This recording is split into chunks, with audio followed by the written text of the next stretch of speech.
Welcome to the All In NYG Podcast, and I'm very excited to be sitting here with the Super Bowl 46 offensive line, Chris Snee, Kareem, McKenzie, and Kevin Boothe.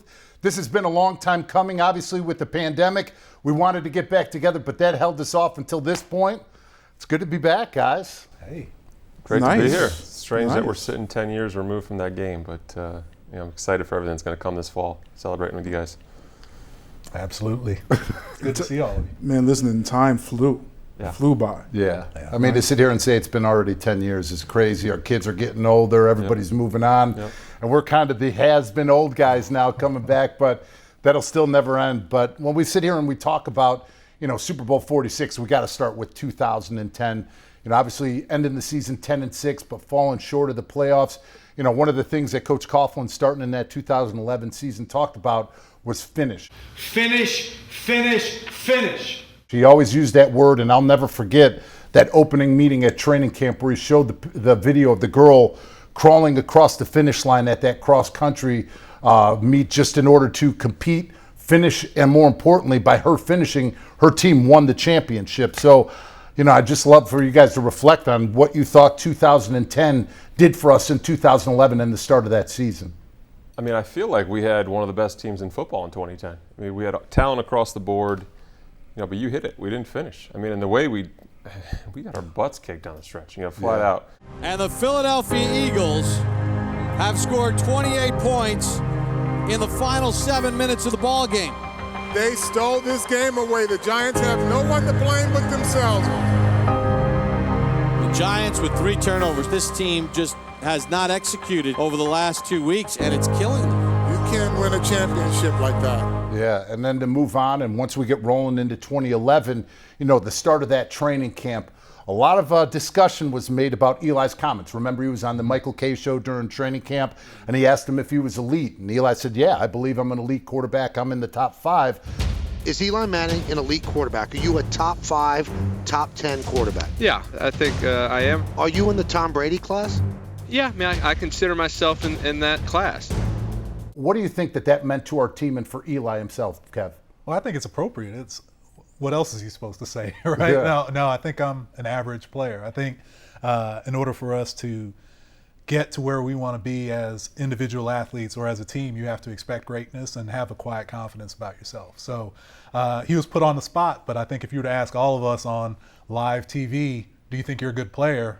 We're probably going to say yes. We're not going to say, otherwise. What do you expect for somebody to say in that position? And especially as a quarterback, you want somebody that has that type of moxie, that swag, that competitive edge. Like, I am top 5. And I was glad to see he did that and to have that sense of confidence and to really just let the world know and put the world on notice. Listen, we had a great year last year. We plan to go ahead and build on that.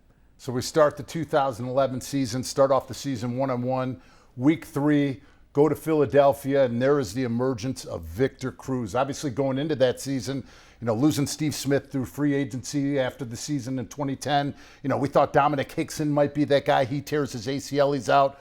Here comes Cruz. Just talk, when we play the Eagles, we know how difficult those battles are, but that was a big spark, his touchdown down the sidelines. Manning back to throw, zips one left, caught by Cruz, runs out of a tackle to the 40, up to midfield, makes another man miss to the 45, down the left sideline. There goes Cruz, 20, 15, 10, 5, touchdown Giants, 74 yards. He played phenomenal, and nothing better than to go into Philly, get a win, have him emerge, and it was such a big game for him. He's such a great person and brought so much energy to our team. Manning back to throw. Deep ball toward the end zone, and it's caught for the touchdown by Cruz. He took it away from 2 defenders. What a play by Cruz, and the Giants have the lead back. Anyone that knows me, my family knows me, that are Eagles fans, I don't like Philadelphia. So to go ahead and have that happen. Hate them. Hate them. The Beagles, okay? Beagles. Beagles. That's how we spell it. That's how I spell it, okay? Don't like them at all. And I grew up in the Philadelphia area. And, I mean, listen, to have that breakout game for him could not have been I couldn't have been happier for him. Yeah, and one of the games that really stood out to me, and there's a reason why, November 6, 2011, I think there's a reason why this game sticks out to me when you look at my finger in my hand. The claw comes out. But think about going on the road to New England. They won 31 straight home games during the regular season there. to have players emerge, especially in the fourth quarter drive like we had. Think about Michael Boley had a strip sack during that game and had a pass defense that was intercepted by Matthias Kiwanuka. Deion Grant had an interception in that game. And Jake Ballard down the stretch, the catch down the seam, and then the touchdown catch. Just talk about when we needed players to step up, especially in that season. They weren't regular household names, but they stepped up when they needed to. For sure. When I think about that season, I think that's what made this team so special is that we dealt with a lot that year. And, like you said, it seems as though it was week in and week out, it would be a different player that would step up. When I think about that game in Foxborough, I think they had a long winning streak going against NFC teams at home or something like that spanned a few years. And the vivid memories of that game, I think it was 0-0 at halftime, and then all of a sudden the points started coming in bunches. And just to be able to win there in that hostile environment, I think definitely set us up for the stretch run. It almost felt like the Super Bowl of 2007 again, because remember, Mario scored in the back of the end zone on the fade. They come back, Gronkowski has the touchdown, and we're back to another 2-minute drive. And listen, they wanted to beat us badly. Oh, yeah. Without a doubt. And 4 years removed, they still wanted to kick our ass that day. But you have to think that it planted a little seed of doubt in their mind when we played in the Super Bowl that said, these guys are battle-tested, right? They're not going to quit. Yeah. And Manning with 2 fourth-quarter touchdown passes, and the Giants beat New England 24-20. And, after that game, unfortunately, it was a rough November after that for us. We lost 3 straight games. Yeah. People started counting us out again. And I'll never forget, number one, we had the Afterburner team come in, the flight unit come in and talk about accountability, leadership, and teamwork. The 3 main tenets to flawless execution: leadership, accountability, and teamwork. We started having our own individual meetings without coaches in there so that younger players and rookies could speak up if they didn't know anything and not have, that burden on themselves that they think they might lose their job. But I think the biggest factor was Antrell. To have him step up and truly be one of the leaders on the defense definitely made a difference down the stretch for us. Let's go out here and be great, man. Let's go out here and hit. Let's go out here and stick. Let's go out here and bust it. Antrell putting that out there and basically putting it on us, right? Taking it out of the coach's hands and realizing that, hey, we need to get this done as a team. And to continue with the season, I think about week 13. We lose at home up against the undefeated Green Bay Packers, 38-35. Yep. That really let us know what type of football team that we could be. But we made some adjustments, to say the least. I think that kind of serves as a microcosm for that team, that 2011 team, being able to adjust. Not frowning or pouting when things don't go your way, and realizing that, hey, we're going to have to make some changes if needed and still get the job done. I took great pride in that. And especially during that time, we were challenged as an offensive line. The run game wasn't going well. Once again, going back to the theme, is this team real for real? Maybe we can't trust in this offensive line. Joe Theismann on Sunday Night Football said this is the worst offensive line in the NFL. There's only one thing you can do. You can either hide from it or take that challenge head on. And that's something that we built in that offensive line room. We wanted to be the group that no matter what the circumstances were, everybody on the offensive and the defensive side of the ball could look at the 5 of us in the huddle and know we were going to fight, scratch, and claw for 4+ quarters. Well, I think at that point, we were talking about, just whatever the play call was, whatever it was, just get it done. It didn't matter what was happening on the field. You make mistakes, so what? Move on to the next play.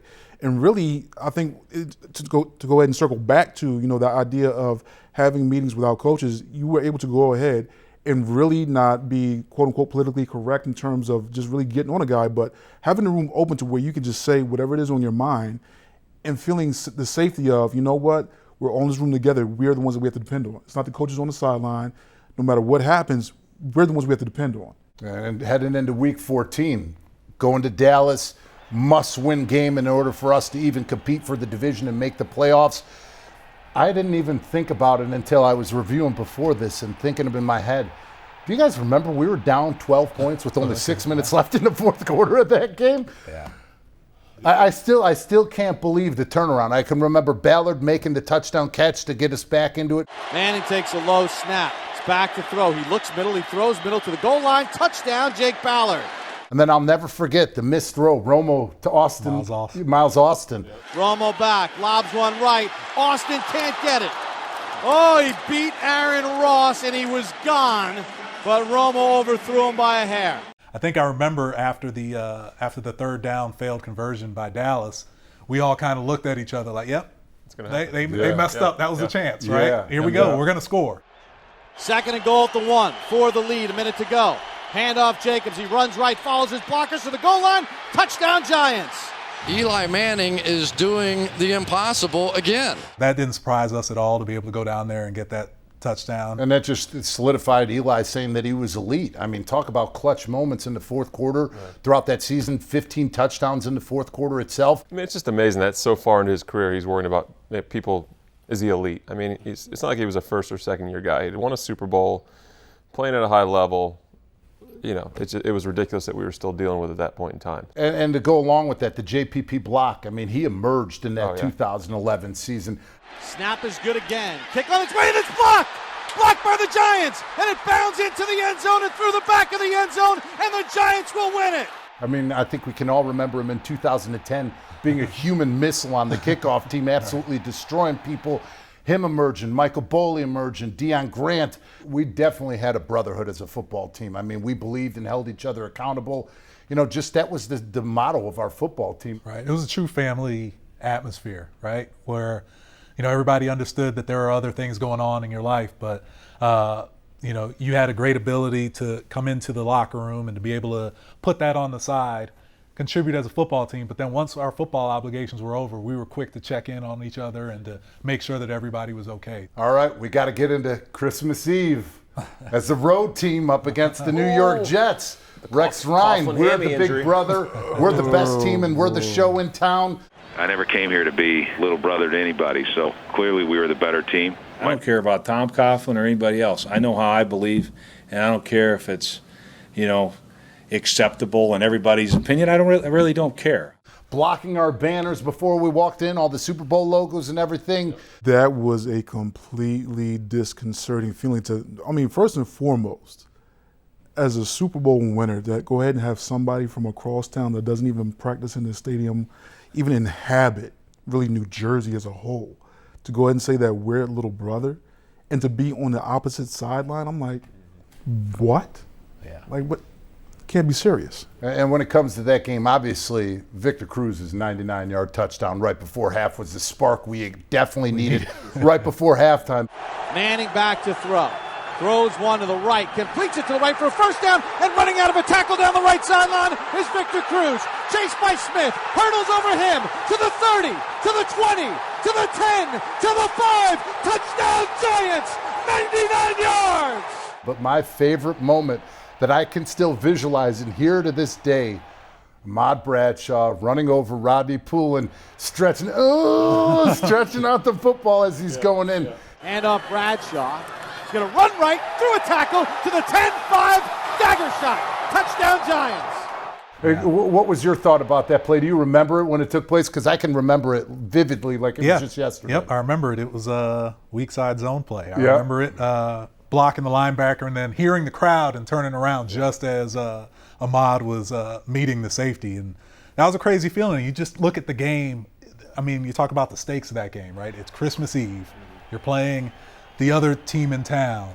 It's basically a playoff game. Yeah. They were eliminated after that game. We were eliminated. So it was a playoff type atmosphere. You know, it was definitely a challenge, but when you take all of that and put it together, it was an amazing game and an amazing Christmas Eve. Yeah. And then the final game, Week 17 at home, Dallas. We're 60 minutes from being NFC East champion. Let's lay it all on the field. Hold on 3. 1, 2, 3. Hold on. Just talk about Sunday Night Football, the excitement, must-win game. This is the winner of the division to go to the playoffs. I mean, that's exactly what we wanted. We wanted to be able to control our own destiny. Great environment. Victor scoring early in the game kind of set the tone for us. Manning's in a shotgun set. He takes the snap. They roll him left. He throws it left. Cruz has got it. Down the left sideline he goes. Across midfield to the 40, to the 30, to the 20, to the 10, to the 5. Touchdown, Victor Cruz. 74 yards, and he's done it again. You know, I think it was more of a celebratory tone most of that game because, you know, we were able to control most of it. We weren't losing that game. No. We were all battle-tested. We were not losing that game. I'll never forget the feeling running out of the tunnel and walking off of the field winning that football game. But that wasn't it. That was just the beginning for us. First playoff game in MetLife Stadium. Can't get no better weather. Can't be no better team. Can't get no better teammates. All in today. That's all we got. We ain't got nothing to save it for. If you don't put it all in today, you taking your ass home. And I don't want to go home. Playoff at home. The Atlanta Falcons, first time playing that playoff game, MetLife Stadium. You talked about the crowd noise. I'll never forget running out, the white towels flying, everybody into that game.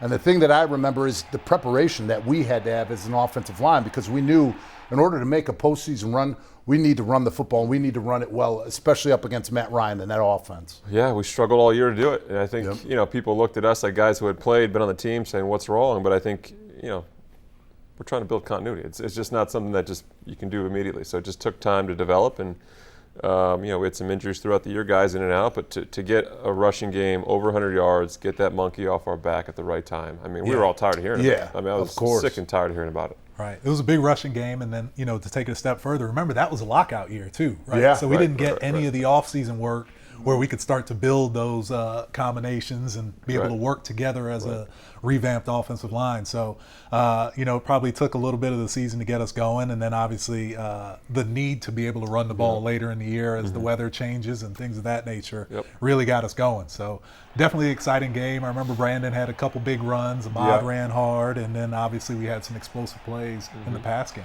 Kareem. Manning out of the gun, Bradshaw to his left. Takes the snap, he's back to throw. Steps up over the middle, Nick's wide open at the 40. 45, runs through a tackle. There goes Nix, gallops over another. He's going to score. 20, 10, 5, touchdown Giants, 72 yards. Hakeem down the middle, spins out, doing the dirty bird in the end zone. Obviously, the 2 4th-and-1 stops by the defense. 4th and inches. They're showing power formation. Not going to snap it. He does go for it. He ain't get it, he ain't get it. He did not get it. And they did not get it. Here comes Ryan to the line, 4th and inches. Empty backfield, Jones in motion. Ryan's going to keep it. He got stopped, he didn't get there.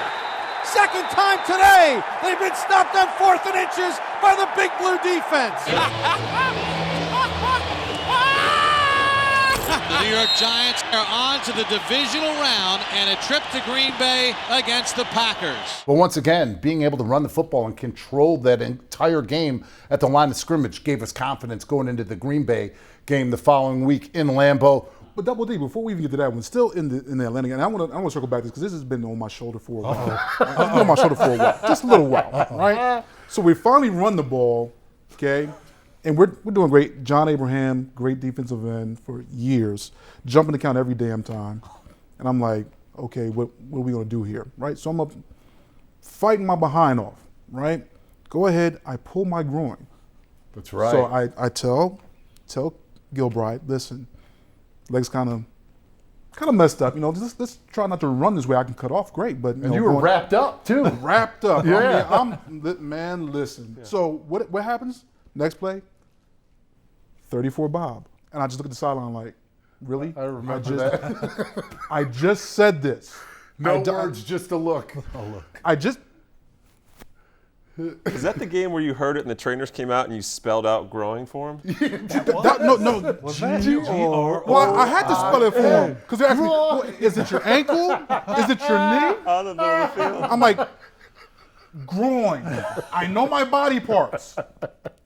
G-R-O-I-N, my groin. It's my groin. How many times are you sure?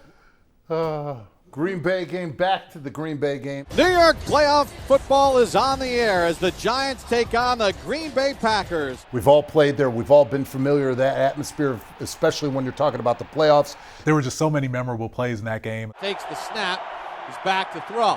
Fastball over the middle, caught inside Packer territory. Nix runs out of a tackle. He's to the 35, 30, 20, 15, 10, 5, touchdown Giants. Rodgers audibilizing with the play clock at 18.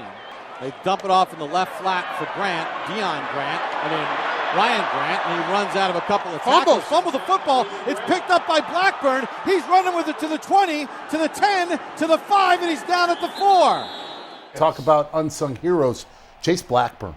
He was a substitute teacher at the time before coming back to our team and starting on special teams and a linebacker position. Once again, guys stepping up when needed to. Chase is one of those guys that you can always rely on. But that fumble return that he had I didn't even see the ball come out. And all of a sudden he's running up the sideline, and I'm thinking, it's getting called back. He was down. He had to be down. And then you see the replay, and, just a very smart player who understood where he needed to be and got the most out of his abilities. I've never been a part of a Hail Mary like the one right before half to Hakeem Nicks. Never in my career ever have I had that. Manning back, steps up, heaves one down the middle of the field into the end zone, and Nicks makes the catch for the touchdown. He went up with the big hands and caught it on the Hail Mary on the final play of the half. But in order, once again, for us to get it done, we had to run the football and had to have key plays. Handoff Jacobs, cuts back to the right. Jacobs turns the corner at the 10. He's to the 5, to the goal line. Touchdown Giants! And that 14-yard run most likely has sent the Giants to San Francisco and the NFC Championship game. And then the following week, off the Candlestick to play the San Francisco 49ers. From high atop a rainy Candlestick Park in San Francisco, California, it's the NFC Championship game as the New York Giants take on the San Francisco 49ers. So to go to San Francisco and to fight scratch and claw in the postseason, and that was definitely the hardest fight. 65 pass attempts up against Justin Smith, Aldon Smith, Ahmad Brooks, Ricky Jean Francois, Navarro Bowman, and Patrick Willis in the middle. I mean, that took everything we had, and I think with the grass and everything, when the inability to throw the football. What grass? Exactly. Being under sea level, it was a complete mess. It was raining throughout the game. Coming down, but I it think was going sideways at some point. That showed everyone Eli's toughness. But yeah, that was one of those where, I mean, I think that was the worst game I ever played. So, I mean, I remember looking back a couple times thinking, like, is Eli going to get up? Like, okay, he got up. Let's keep going. But you just keep battling, right? I mean, that's it. But he never said a word to us, never complained. He knew we were trying. It's a talented team. That was a good defense, man. Because, I mean, literally, you look at that defense, because we had a taste of it earlier in the year, right? It's just like, well, what do we do? How do we adjust? I mean, and for them to have the NFC Championship at home, I mean, that's the world stage for them. Yeah. They knew they were a great defense. But the thing I will say is, look at Alex Smith at the end of that game, too. He was absolutely getting demolished as well. You know, sitting there thinking back at that game, watching Times kick the game-winning field goal in overtime. Snap is low. Kick on its way. It's got the distance, and it is good! And Lawrence Tynes has done it again. He's kicked the Giants to the second Super Bowl in 4 years. Feeling that ball going through with Tynes. Relief. Game's over. Yes. It was more of an exhale at that point, just because of how tough the game was. So win the game, go home, and figure we've got 2 weeks of practice. We have the first week, and then we travel to the Super Bowl. I'll never forget the speech that Eli gave to us before we left to go to Indianapolis. You know, him talking about the feeling of winning one, but it was even worse watching his brother lose a Super Bowl, and talk about take care of tickets now, all the stuff with the family, because this is a business trip for us. We're going there to do one thing and win this game. And for him to step up that way and talk so much from the heart the way that he did, I think that inspired every single one of us in the room. I think it was similar to what Coach Coughlin did in 07. Talking about his experience winning. Because, I mean, we had a core group of guys who had won before, which was great and really helped us along the way. But they're the guys who hadn't, the young guys who hadn't, that were key parts of our team. So to hear, firsthand experiences of what it is to win, but also to lose, it was great. And it came from a guy where anytime Eli spoke, we listened. I mean, it wasn't like he spoke a lot. So when he did, everyone was locked in. But that was a great speech. To me, it was the practices, how crisp they were, never having to repeat plays, which is we started everyone 15 minutes early because everybody was already dressed and out there. And Coach, he's all right, let's start. And then at the end, he's like, yeah, we're done. And it'd be the fastest practices we had all season, and just to see how dialed in everybody was and realizing that, hey, the whole game plan was in the week before, right? Yeah. So it was more just going over everything again the second time in Indianapolis. But that was probably the most confident and comfortable I felt going into a football game. No doubt. Yeah. So the game, we got to talk about the game. On the air from high atop Lucas Oil Stadium in Indianapolis, it's the New York Football Giants and the New England Patriots, Super Bowl 46. You had a lot of guys on that team that was their first Super Bowl and their only Super Bowl. Mm-hmm. So they're playing with high emotions, and we're like, okay, it's a dogfight. It was a very mentally challenging game. The one thing that sticks out in my head too is how fast the game went by, because obviously we were running the ball with some success and we had some long drives. But I remember taking the field at 17-15 and looking up at the scoreboard and being like, wow, there's only a few minutes. This is the last time we're going to have the ball. But once again, it goes back to that confidence that we'll score when we have to at the end of games. And, I think looking around in that huddle, we knew that we would go down and score. And then to go along with that, once again, when time was needed to make a big play, I mean, the throw that Eli made couldn't have been thrown any better. I think that's probably the best throw he's made in his career. Manning out of the shotgun set, and he's back to throw.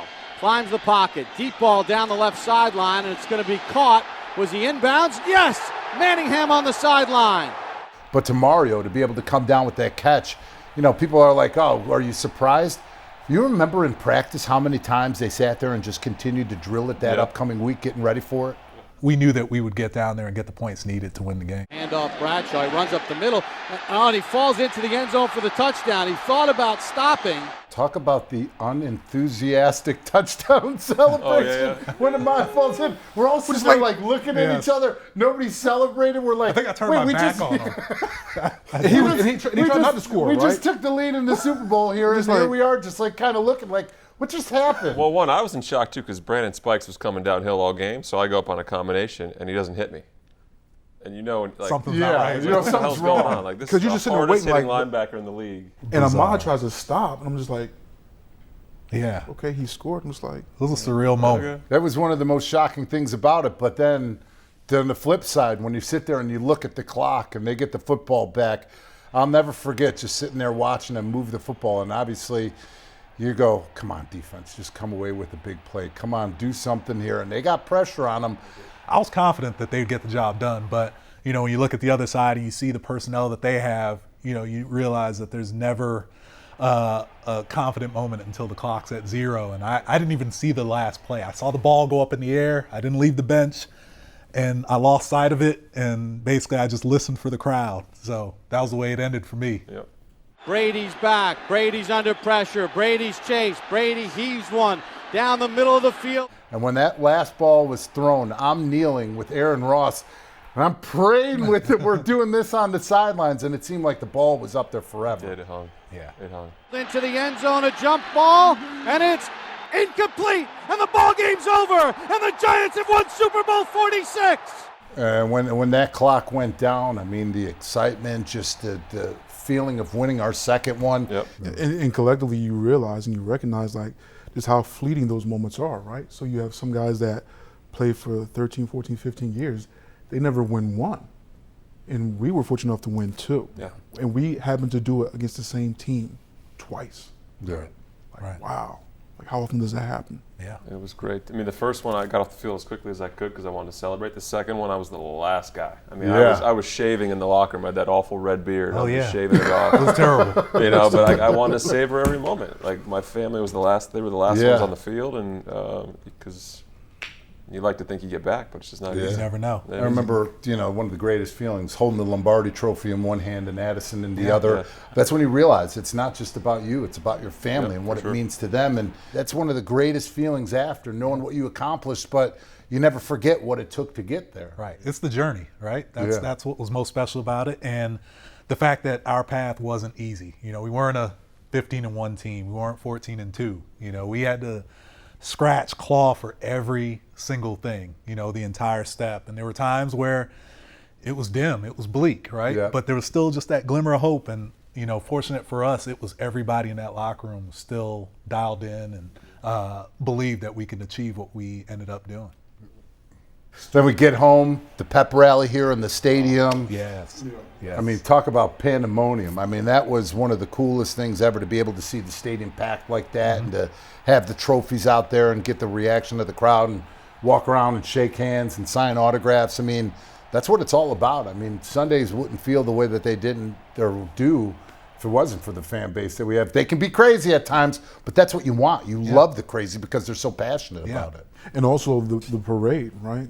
Yeah, Canyon of Heroes. Canyon of Heroes, I mean, and just, all of a sudden, I'm like, okay, it was pandemonium because it's like, it was so much, and it was just like, okay, just to take it all in. And it was such a much more, I think, grander experience the second time around because it was like we went to City Hall, got my second now, into the city and all these different things. And it was awesome. And it's, I don't think words can fully describe what the experience is. You just try to describe like the side streets layered, right? Deep, as far as you deep, can see, right? Mm-hmm. And confetti flying everywhere, and it's just until you experience it, it's hard to describe. Do we have to talk about the ritual that year of riding the streak of certain fast food chains? It's just funny, like the kick on nutrition, right? Like, if they knew what we ate weekly. Well, we were a little superstitious, though. We were, if we won a game with a certain thing, we had to stay with it. Let's be completely honest, This okay? guy ate Some 100 people, nuggets every Thursday. I did not eat 100 nuggets, okay? Because I was always the one who didn't partake because I always had to weigh in. So every Thursday, whether it be Five Guys, McDonald's, whatever. Hey, Reem, you want something? No, I cannot eat because I have to weigh in. As you can tell, everyone here is pretty svelte, and I'm wearing dark colors purposefully because I am not, okay? I've been 300 pounds since I was probably like 15 years old, okay? It's never going to change. It's not going to happen, all right? Let's leave it there. Reason why I play offensive line, right? So the food rituals, and I'm just sitting there, they're eating all this delicious food, we're watching film, I'm like, hey, you want a nugget? No. This is going on the whole friggin' year. Why are you offering me food? I have to weigh in. No, I don't want it. No.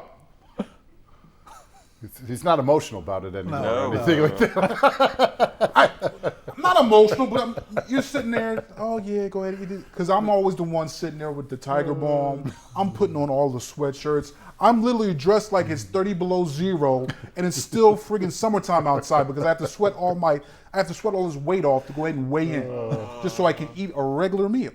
And what do? The food rituals. Oh yeah, this week is Five Guys. Got to stick with the winners. Every Thursday, TC would walk down the hallway. He could smell it. What is that? Who the hell's ordering? Where's the food coming from? And he'd come in our room and we'd all hide the burgers.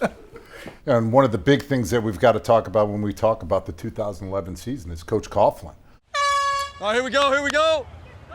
Defense is on 1, offense is on 2, here we go. I mean, middle of the season, he was once again on the hot seat, but we fought our way and scratched our way out of it. Always had that message that we needed to. I can remember him saying, good teams become great teams when they trust one another and sacrifice the me for the we. Good teams become great teams when their members trust each other enough to surrender the me for the we. And he always had those things and found a way to push your buttons. And he always demanded the best out of you, not because he knew that you couldn't do it. It's because he saw that you could do it. And he expected that out of you every single time. All right, everybody's up. We strike, we're up, we're on our feet, we play hard, we play physical. We don't go to the ground. Let's go. Nobody's on the ground. Here we go. This is what we're doing. Getting ourselves ready to go. Here we go. And then to have the meeting where he told us before the Super Bowl he loved us. I am so very, very proud of this football team. And I am man enough to tell you guys that I love you. To hear him show those emotions and talk about it that way, I don't think any of us were expecting that to happen. Yeah. No, it was me. He was good at pushing buttons. He would push your button purposefully and just to piss you off and get you going. It's a contact drill, that's all. That's all it is banging into each other. Don't tell me whether you play it or not. Just line up and bang into each other. Now you sit back and you can appreciate because you realize what he was doing. Yeah. He's like, okay, that makes sense. Like, man, that really pissed me off, but you needed that fire at that time, that extra edge to go ahead and really understand that you could give more. Here we go. Come on, man. We need the work. Let's go. Never mistake activity for achievement. Okay? I want to remind everybody here, we are all on the same team.